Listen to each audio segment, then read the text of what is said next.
I'm a nice-ass nigga to these hoes, and this how they do me. Hold the door, please! Fuck that nice shit, I'm about to dog you bitches. As I walked, I started to think of an idea about how the forest could be inhabited by fairies. I started following the small tracks that weaved around the plants. I realised that in some places there were more tracks than others, and many of the tracks appeared to lead to certain places. For example, a certain large tree or a river. As I wandered around these tracks, it seemed that there was a certain intelligence in the way they were designed. This thought developed into a feeling that I was being led. I saw figures and heard voices, the backs of little men brushing just ahead, out of sight in the undergrowth. They felt friendly, like guides, not too similar to people, like little woodsmen. I could hear their voices and feel their intentions, and I felt that they wanted to show me something of the real nature of the forest. These became the woodsman fairies. Following the woodsman, I took up their offer and tried to open up my mind to what I was being shown. Firstly, they took me to the river, where there were great banks. The banks looked like cities. The dirt was sculpted like a natural form of architecture. I saw the river as a teeming colony of faces and intelligences. Big frog-like creatures protruding from the banks, wallowing in mud, belching and burping. The woodsman informed me, through some sort of telepathic link, that these strange creatures were the mud fairies, messy things that didn't care much for people, creatures of earth and water. A lot of the visions and information that I saw on this trip, I can't now remember, but there was a lot more detail than I can recall.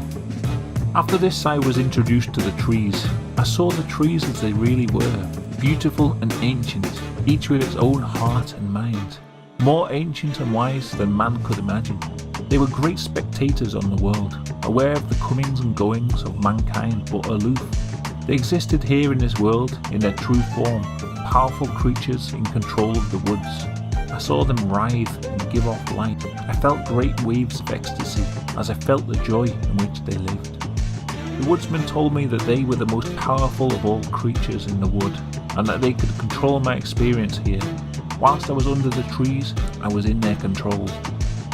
Many more revelations I received as I gazed upon the trees about their true nature and its power, yet also its beauty. After I had realised the true nature of the trees, the forest became like a living world of intelligence around me. It was incredible. I was amazed at what I was experiencing. I was totally lost in it. I was given a tour of all the features of the wood places that would look like ordinary forest parts to the normal eye, but to me and my woodland friends I saw cities, roads and palaces. After a time they brought me to a deep part of the woods, a dense area of pine and yew. It was very dark and brooding. This, I was informed, was the Dark Forest, a place of trees that had gone evil and lost their light and hated men. If I entered, I was warned that I would go insane. They would take my soul and show me terrifying visions. The place oozed horror, and as I gazed in, I saw monsters lurking in the darkness. I turned away from the dark woods and headed back towards our camp.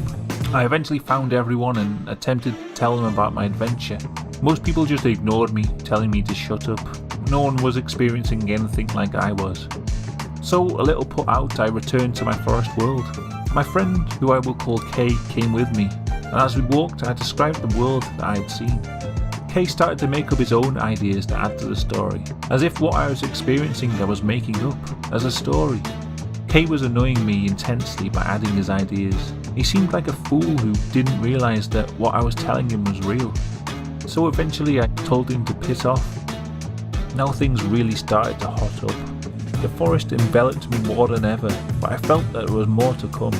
I came upon the dark forest again, and I realised that the dark woods were a gateway into the heart of this forest trip. I figured that if I could enter and pass through the dark forest, then I would discover something incredible on the other side. So I set off. As I walked, the evil forces of the dark forest tried to entice me. They tried to lock me inside their trunks.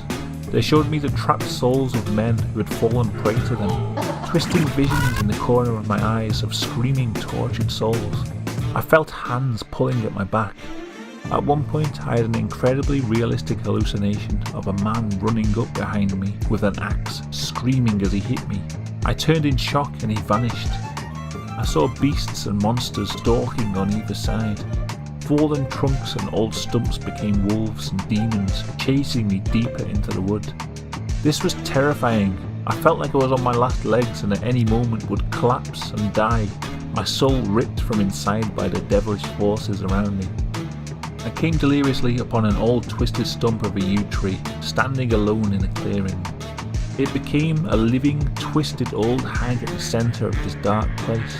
It cackled at me, telling me to turn back or die, then became like 1,000 snakes and melted into the undergrowth. And yet I pressed on, determined to find an end to this evil place.